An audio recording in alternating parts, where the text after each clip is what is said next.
Buenas sensaciones, ¿no? Después de mucho tiempo ganamos en casa, creo que después de 3 meses o así.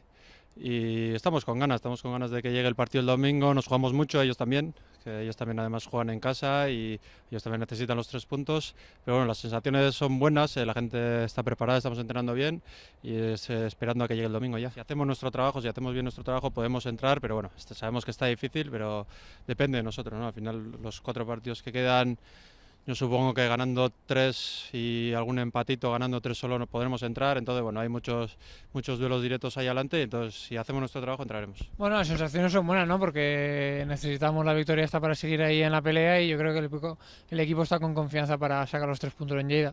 No, molt bones sensacions. Anem a un camp difícil, que avui el míster, per exemple, ha dit que fa 8 partits que no encaixen cap gol, i anem amb tots els ànims d'intentar guanyar i seguir vius a la lluita per entrar dels 4 primers. Això simplement jo crec que no hem de mirar més enllà d'aquest partit, perquè si no és quan comences a pensar en altres partits i no estàs concentrat amb el que ve. Hem d'anar concentrats a intentar treure endavant aquest partit contra el Lleida, que és el pròxim, i així els 3 següents que quedaran.